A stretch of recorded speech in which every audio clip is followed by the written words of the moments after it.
Okay, so for the first half of the semester, we've been using the term Pentateuch to describe the first 5 books of the Bible. And while this is standard terminology, and I use it almost all the time, I want to suggest that it is not a particularly apt term for these for this material. The Greek word Pentateuch literally means 5 books, or tools or vessels. In any case, 5 things. And that's basically how we've been treating it, right? We've been reading it in chunks, right? Book by book. Genesis, Exodus, Leviticus, Numbers, Deuteronomy. These books are an illusion and don't exist. The Pentateuch was never 5 separate books that have been combined into one. It was, as we have seen, originally 4 independent documents, right? And those 4 documents were combined into a single document. So there were never 5 books. There were 4 books, and then there was 1 book. Right? We don't know the names of those 4 books, right? We call them JEPD. We do know the name of the 1 book that they became, which is, of course, the Torah. As you read at the beginning of the semester, the word Torah has a range of meanings in the Bible. In Leviticus, it means a single law, right? The Torah of the burnt offering. Right? It's the ritual, a law. In Deuteronomy, it means the collection of laws in the law code, right, of Deuteronomy 12 through 26. Right? This is the Torah, the decrees and laws and rules. That's the Torah. In Joshua through Kings, which we will be coming to shortly, it means not just the laws of Deuteronomy 12 through 26, but in fact all of Deuteronomy with its framing. So here you see he read the words of the Torah, the blessing and the curse. Right? That's not the laws. That's the chapter 28 beyond them. But in the final books of the Bible, Ezra, Nehemiah, and Chronicles, it means the word Torah means the entire Pentateuch. So in the term's broadest meaning, Torah refers to the single book comprising Genesis through Deuteronomy. Nowhere in here, in this broad use of Torah, is there any concept of individual books, Genesis, Exodus, etc. There's 1 book, right? There's the Torah. This growth of the term Torah, expansion of it, is, I think, how we got the idea that Moses wrote the entire Torah, which is an idea, as I think I mentioned at the beginning of this semester, that doesn't really make much sense. Right? Like, why should Moses have written Genesis, which was hundreds of years before his time and has no laws and nothing really to do with Moses? Honestly, we might ask, why should Moses be thought to have written any of it when Moses is so patently a character in the book, spoken of in the third person, and also was the most humble man on earth, right? But if the word Torah came eventually to mean Genesis through Deuteronomy, the entire book from creation through the death of Moses, if the word Torah expanded to mean that at some point, then when Deuteronomy 31:9 said Moses wrote down this Torah, even though within Deuteronomy itself it's just referring to the laws, hundreds of years later and down to the present, when Torah doesn't mean just the laws of Deuteronomy but means the whole thing, suddenly the Torah itself is telling us that Moses wrote down the Torah. Okay, so then how did we end up not with 1 Torah, but with 5 books? The division of the Torah into books was essentially a technological issue.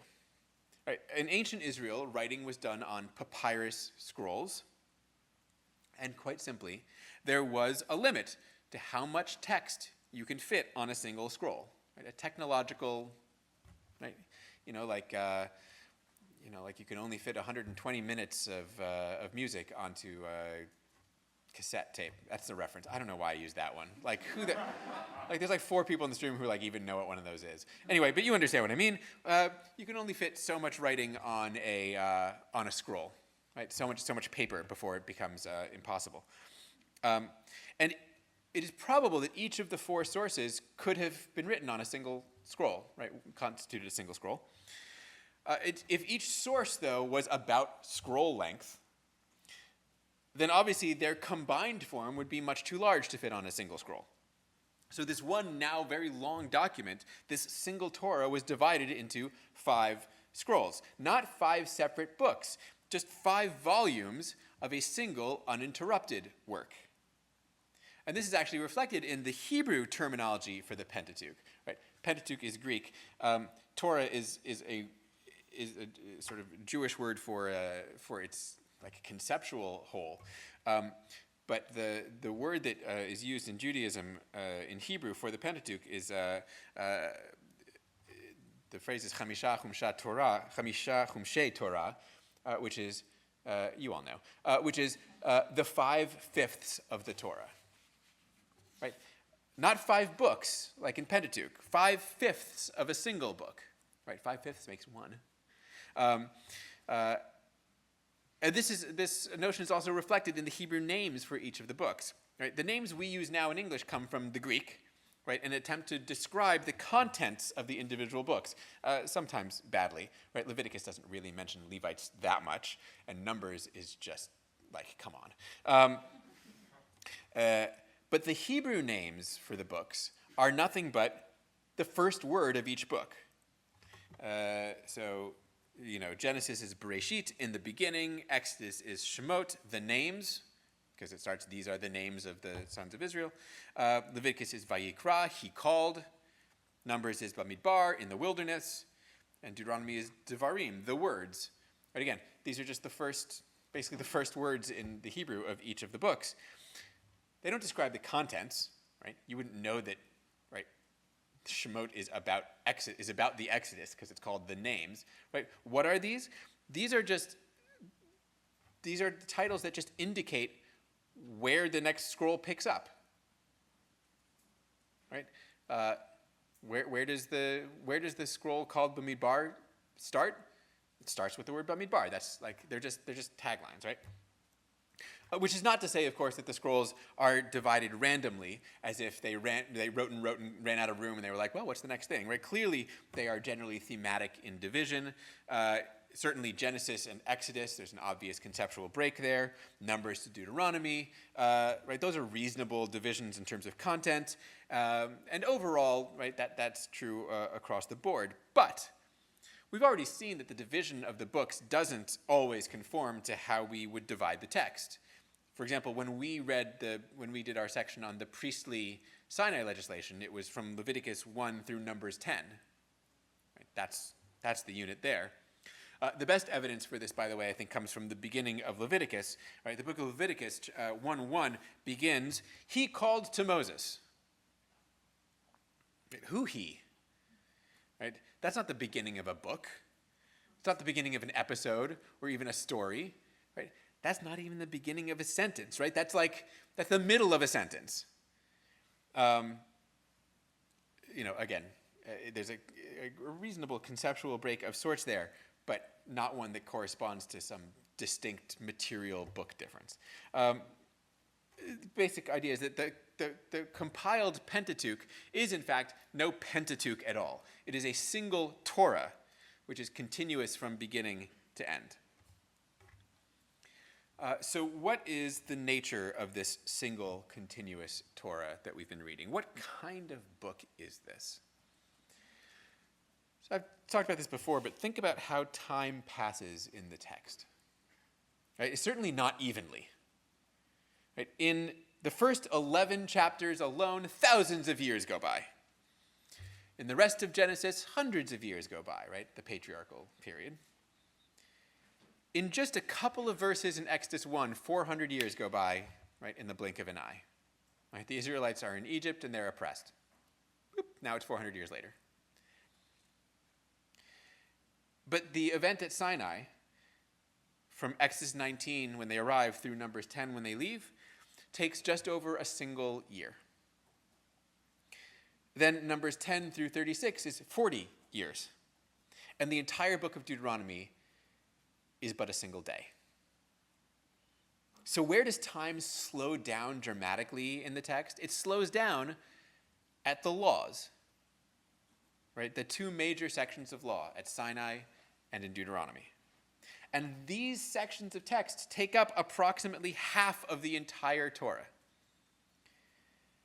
So we can hardly doubt that these are central passages for our text, despite the fact, I would guess, that they are far less read than, well, that's Christianity's fault, really. Well, once you say we're not going to listen to, we're not going to bother about the laws anymore, now everyone's going to get into all the stories in Genesis. Fine. It's a personal pet peeve. It's not personal, it's all of Judaism. Okay. In other words, but the point is, for all of the wonderful narratives that we love so well, the Torah is at its core a law book. Right? And this is clearly how it was conceived also even in later biblical period. Right? Think about, or I'll show you now, the places that Torah is referred to in the later biblical books. So here in Chronicles, I'm just going to move through them one by one. Right? Sacrificing burnt offerings in accordance with what was prescribed in the Torah. Right? That's our rituals out of Leviticus. That's our priestly material. Right? Officers in charge of Levite priests whom David had assigned to offer burnt offerings, as is prescribed in the Torah, obviously more of our priestly Levitical stuff. He didn't put their children to death, for he acted in accordance with what is written in the Torah, in the book of Moses, where the Lord commanded, here's a law, right, out of Deuteronomy. Another one, right? The priests, they took their stations. This is the priests, as was their rule, according to the Torah of Moses, right? So more priestly Levitical behavior here. But again, right? Not narratives, right? Laws. Right? More, the altar, burnt offerings, as it's written in the Torah. Right? This is about intermarriage. Right, let's make a covenant with our God to expel all these women in accordance with the bidding of the Lord and all who are concerned over the commandment of our God, and let the Torah be obeyed. Those are laws that we have about intermarriage from Deuteronomy. They found written in the Torah that they had to dwell in booths, law, obviously. Torah, Levites, first fruits, tithes, all law.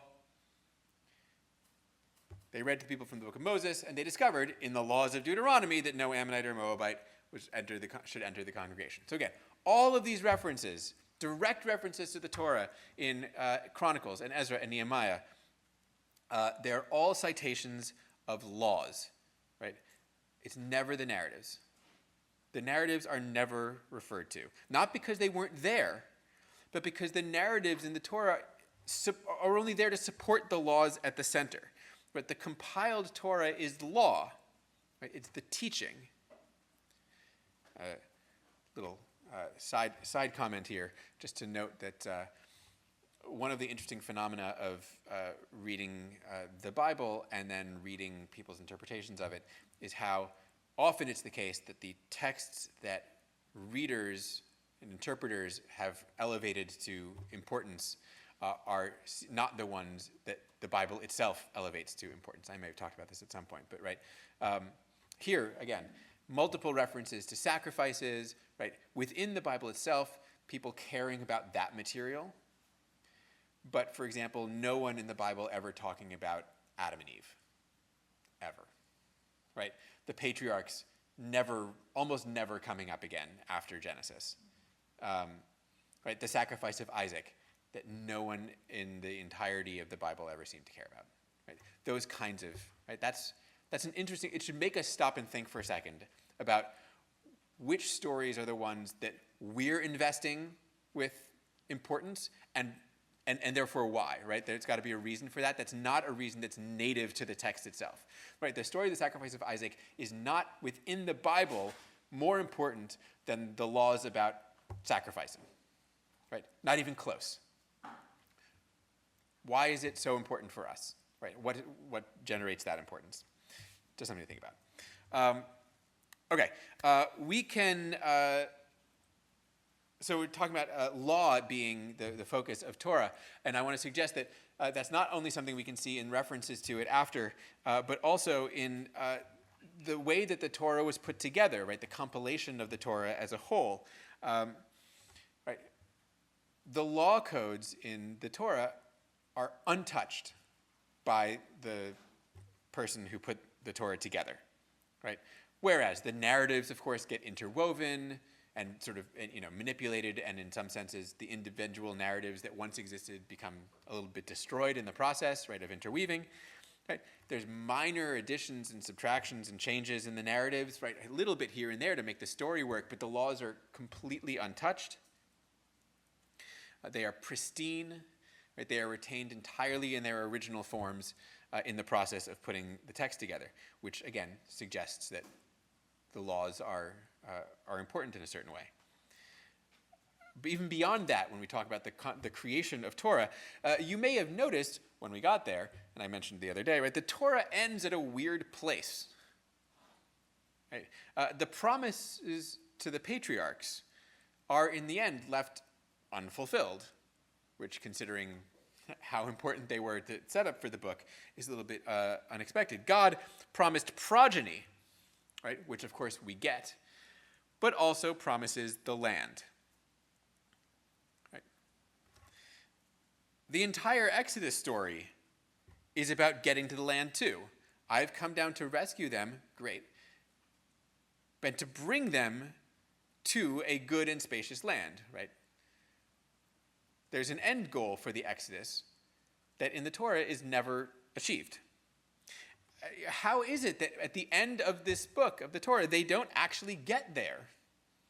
Right? Why does the Torah end at the border of Canaan rather than with the promised entrance into it? So we have to recognize, I think, that the sources, and I mentioned this in passing, I think, the other day, in answer to someone's question, we have to recognize that the sources, the 4 original documents, at least 3 of them, I would guess, didn't end at the border with Canaan. Right? They continued their stories with the fulfillment of the promise that's in each of them, right? With the entry into Canaan, which we will get to soon enough. But in the compiled Torah, the sources have essentially been snipped. Right? Their conclusions have been cut off. Why did the compiler of the Pentateuch, the compiler of the Torah, not include the conclusions of his source texts? And the answer, I suggest, is because the continuations of the sources had no more laws in them. All the law, according to everybody ever in the Bible, all the law is given outside of Canaan. Right? Nobody ever thinks that God gave laws in the land. Right? And once the compiler has finished creating this law book, this Torah, it can stop. What's the last thing that happens in the Torah? The death of Moses. Right? The death of Moses, who is, of course, the lawgiver. Right? Again, nobody ever thought anyone ever got laws from God except for Moses. Right? There's no such claims anywhere else. So if the compiler had stopped his sources before the death of Moses, it would have left open the possibility of there being more laws that Moses could have received. But after Moses has died, there will be no more laws. Right? There's no one left to give them. So when we talk about the compiler's desire to preserve the sources in their entirety, what we mean is actually the legal portions of the sources, right? And the narratives that lead up to and frame the laws. And I think in this way, right, both by leaving the laws thoroughly and completely pristine and intact, and by saying when he got through with the life of Moses, the lawgiver, okay, I don't need to do any more. The compiler couldn't really have made it any clearer that what is being created here is a law book, right? A Torah. So let me return then to the compiler, the person who's put this all together. And I use this, I use the compiler and the person sort of heuristically. I don't know exactly how it happened, but I'm going to use the term compiler to talk about the process of compiling because it's just easier. So let's talk about the who, when, how, and why of this. The why I just sort of answered, right? The desire to create a law book. The why of the why we may not be able to know, right? Why did someone want to create a law book? I don't know. It could be a million reasons. Because someone wanted to one day is probably reason enough. I have a colleague who occasionally points out that we try, because these things are important to us, we tend to invest them with, incredible significance, right? They're like, why did this happen? Well, there must have been some grand reason for the creation of this thing. Whereas, in fact, as we know, things get created all the time just because somebody decided to do it. Right? The moment or impetus for creation says nothing about what it's going to become, and what it has become says nothing about the impetus for its creation. Right? Somebody might have woken up one day and been like, here's a fun parlor game, and made this thing, and it stuck. And now we're like, oh, it must have been, some deep, it doesn't have to have been. But I have suggested already that it may have been done because the Persian administration required a single local law governing its conquered territory of Judea, and since the compiler couldn't give them 3 separate law codes, combined them into one. That scenario also potentially speaks to the when. Not only is that Persian moment a reasonable historical circumstance in which the Torah could have been compiled, more pleasingly to my eye, that period also matches up with the emergence of the word Torah in its broad sense to describe the Pentateuch, right? As we have seen already today, the word Torah is used for the whole Pentateuch for the first time in the late biblical books of Ezra, Nehemiah, and Chronicles, all of which are from the Persian period. Right? So we suddenly have the emergence of the language of Torah, the description of Torah, the concept of Torah in the Persian period itself, even within the Bible, right? And not before then. And in turn, the when may speak to the who, although the biblical figure of Ezra and the literary figure of the compiler may not be identical in fact, they certainly overlap in function. Right? Ezra was the scribe most knowledgeable about the law in the Persian period, according to its own book. Ezra was the most humble man on earth. So in any case, who better to perform a task like this than someone who fits this description? So if it wasn't the biblical figure of Ezra himself, and I certainly wouldn't go out and say such a thing, it would be someone much like Ezra, in theory. Right? A scribe familiar with the text and the law. Right? That seems to fit the bill. That's the why and the when and the who. The how, we have actually had ample opportunity to observe the how of the Torah's being created. And all of the evidence for it comes from the compiled text itself. The compiler attempted to preserve his sources as completely as possible and attempted to combine them into a single narrative of Israel's history. And this meant interweaving the sources both in the large scale, right? One story from J, then another story from P, as in sort of creation, and on the small scale, one verse from P, then a verse from J, then a verse from E, whatever. The compiler makes necessary judgments. Could the story I'm looking at have happened twice in history? Is it possible this could happen twice? Sometimes the answer is yes. Moses can get water from a rock twice. Is it weird? Sure. Is it unthinkable? No. Right? Anybody can hit a rock once and then hit it again 40 years later. I don't care. Even, a patriarch, a guy could pass off his wife as his sister and then do it again later in life. Is that weird? I mean, it was weird the first time, really. But it's not impossible. Could a flood that destroys all of humanity, after which God promises I'll never do it again, happen twice? No. Right? Some things the answer is no. And so there are judgments that are made along the way. What is assumed in the work of the compiler is, I think, twofold. First, we have to assume that the sources had a degree of authority such that they shouldn't be altered. As we've seen, right, there's a clear attempt to preserve them, even though it preserves contradictions in the compiled form, but preserve them as much as possible. This, the true, like, I cannot touch a single word is restricted to the laws and the events leading up to them and giving them historical justification, that is, the narrative that supports them. Right, those are the things that the compiler seems to have felt, I really don't want to touch, which is to say, basically the entirety of the Torah. So the sources had a degree of authority, which explains why they are still preserved so nicely for us that we can see them. But at the same time, we need to ask, how is it that the compiler thought that he could get away with this? Right? How could the Israelite audience, the first ones to hear this compiled text, how could they sit there and not immediately recognize it for what it was? Right? Why did they not say, that's not the right story? Right? That's not what Jay says. They wouldn't have called it Jay. Right? In the same way that if today, I will make assumptions about the makeup of most of this crowd. Today, if someone were to do this same process to the four Gospels, and be like, look, it's the gospel. You guys would be like, what? No. Like, recognizably not. Right? And I see what you did there and why. Right? Like, that would be the reaction. So why is that not, like, how did the compiler think he'd get away with this and his audience not be like, what you've just, I know it, stop it.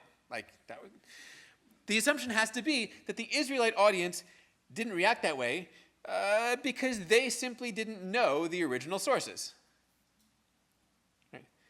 These documents, we have to remember, at the time that they're compiled, right, they're being compiled in the Persian period is what we were just trying to show, which means that even by that time, they're already pretty old.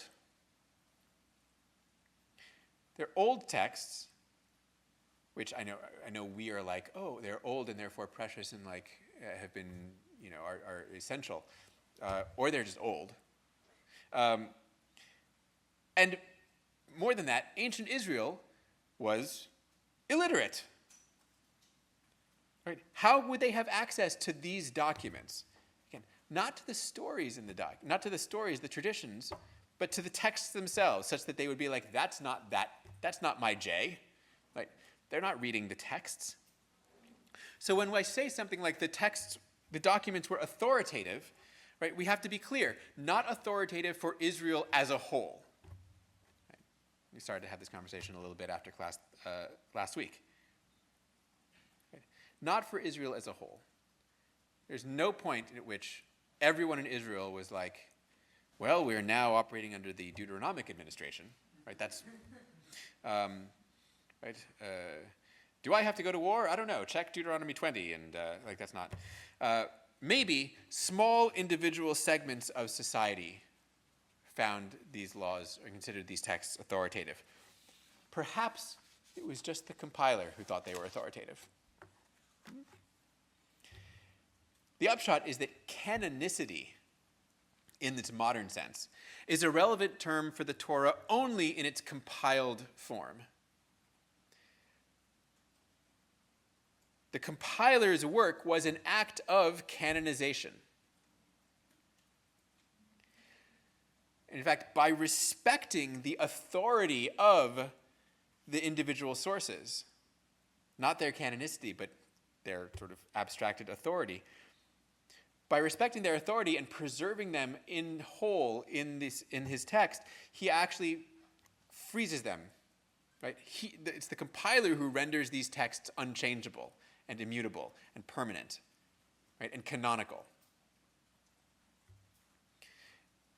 The sources, I don't know who cared about them. In their compiled form, once they're put together, they became the basis for Israel's future religious life. Much future. But there is another puzzle in the compilation of the canonical Torah.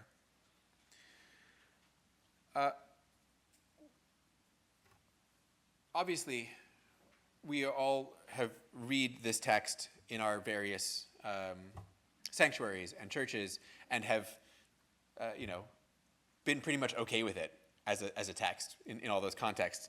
But when we read the text, as we tried to in here, outside of the normative interpretive modes of our various religious traditions, we find the text to be complicated and contradictory and repetitive, and at some points generally unreadable, right?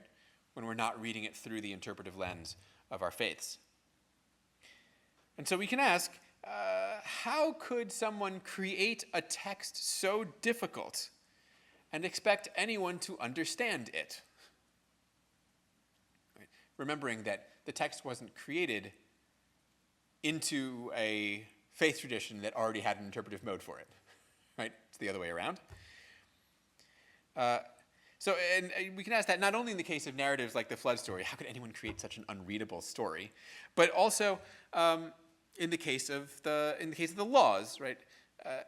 If the laws were the point of the whole enterprise, how is Israel supposed to obey them if they're not consistent? So my suggestion, I don't know if it's right or not, my suggestion is that the compiler was perfectly aware of what he had done. And I don't think there's any way that you could not be if you were doing this, right? Like the compiler knows these texts better than anyone, and surely knows where one says one thing and one says another. And being aware of these contradictions, the compiler must have understood that the text he created, the compiled Torah, would need to be interpreted in order to make sense and be useful. It would need to be interpreted. And indeed, from its very first appearance on the scene, at least in the biblical story, the Torah was not simply presented to the people. Right? They read from the scroll of the Torah of God, translating it. They're translating it probably because the people spoke Aramaic, not Hebrew, so they needed to be translated for them. Translated and, crucially, interpreted. Right? Translating it and giving the sense, interpreting it. And from this very first moment, this was never an easy text. Look at the very first thing the Israelites do when they hear the laws, according to this story. They found written in the Torah that the Lord had commanded Moses that the Israelites must dwell in booths during the festival of the seventh month, and that they had to go through their towns and announce and proclaim that go out to the mountains and bring leafy branches to make booths, as it is written. This is taken from Leviticus 23, right? Talking about this festival. You have to go take the leafy trees and rejoice with the booths.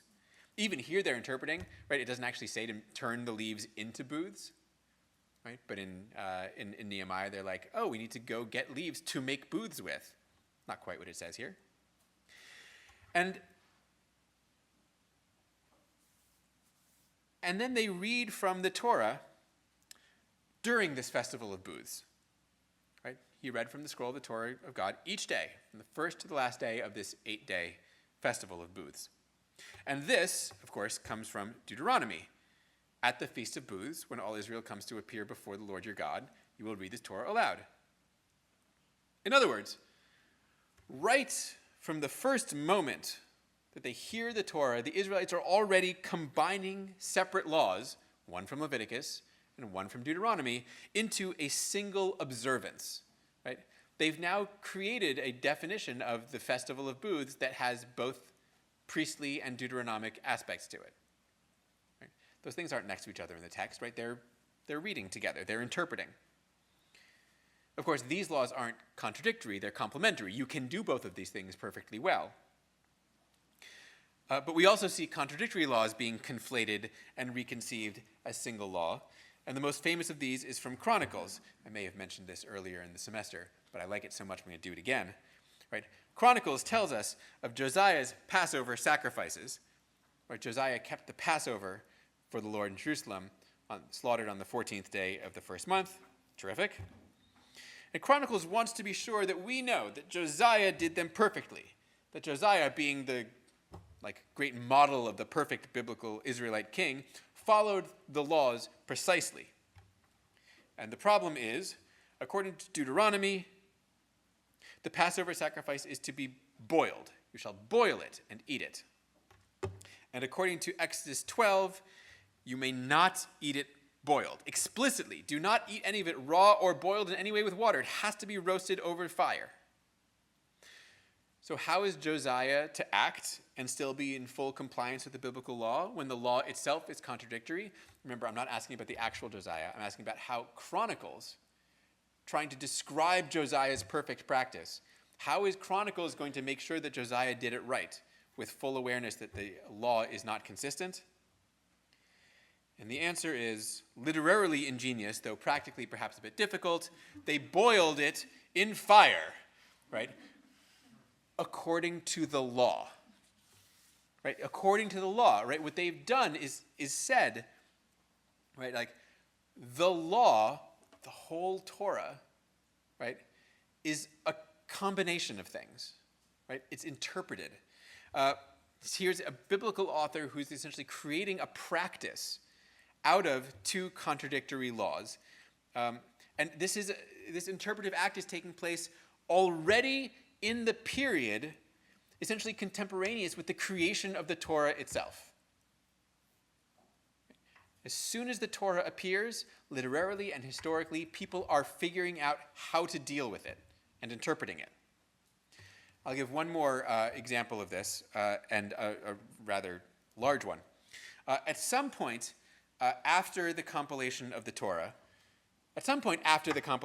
someone, we don't have any idea who, inserted into the middle of Exodus 34 the J story of the covenant at Sinai, or rather the J story of Moses seeing Yahweh at Sinai, right? Like, this is the story where, if you remember, Moses is like, God says, all right, I showed up, now get out of here, I'm not going with you. And Moses is like, please come with us. And God says, okay. And Moses says, no, please come with us. And God's like, I just said okay. And Moses is like, okay, but can I see you? And God says, fine, right? And they come up the mountain, and right, that whole exchange happens. Somebody inserted into this story, that moment when Moses is back up the mountain in J, inserted a new law code, a short one, into Exodus 34. But this law code that was inserted, and I've just given you bits and pieces of it here, is not actually an entirely new invention, like with new laws. There's actually nothing new in it at all. It is rather a combination of elements from E and P and D, that is, from the other law codes. Right? And you can see here in my color coding how it's just grabbing stuff from bits and pieces here and there. The entire passage, this entire law code in Exodus 34, is itself an act of interpretation, right? It's an attempt to create a meaningful festival calendar out of the mess of contradictions entailed in the three original festival calendars from E and P and D, right? Someone was like, I don't know what I'm supposed to do. Well, let's try doing this like anew, but again, respecting the authority of the original texts, even as I'm playing with them. In all three of these cases, the case of Nehemiah with the observance of Sukkot, and Chronicles with the Passover, and Exodus with the festival calendar, in all three of these, the essential canonicity of the Torah is assumed, right? That is to say, the equal stature of every word and every law, even when they contradict each other, is the basis for the need to interpret. I'm going to say that again just to make sure it got there. Right? All of these are attempts to make sense of a text that has contradictory material in it. And the way they're doing it, that is by combining stuff, rather than privileging one over the other, it's trying to read everything together, suggests that all of the words and all of the laws, regardless of their origin, which of course is now obscured anyway, right, all of them are equally canonical, authoritative, biblical. All of these cases recognize the inherent problems in the text, right, the contradictions. But all of them are also equally constrained by the compiled text's authority. It's not that contradictory laws can't both be right, right? It's that they must both be right, right? How do we deal with the fact that I've got one law that says this and another law that says this, and they both have to be right? And that is the generative moment for interpretation. And so this is the task that faced biblical interpreters, and has faced biblical interpreters, at least those who take the biblical text seriously, since the moment that the Torah came into existence. Now, from the perspective of the need to create a single normative doctrine, when such a need exists, the contradictions in the text have to be resolved, right? There can only be one practical law, right? You can't do things two different ways. There's got to be one way of doing it. But when such a need is not present, that is, when we read for the sake of the text rather than for the sake of knowing what we're supposed to be doing in practice. When we read for the sake of the text, biblical interpretation can, in fact, truly take into account what the compilation of the Torah really accomplished, which is not the resolving of disparate stories or laws. That is, not the blurring of distinctions, but rather the equal presentation of distinctive stories and laws, themes and motifs, ethics and morals. The compiled Torah treats these distinctions without prejudice. Right? One source says this, the other one says this, and they're both there. Right? They're all there. All put forward as the single authoritative statement. The compiled Torah presents a variety of ancient voices and holds them in tension. As biblical interpreters, as close and interested readers of this text, it is, I suggest, our task to do the same.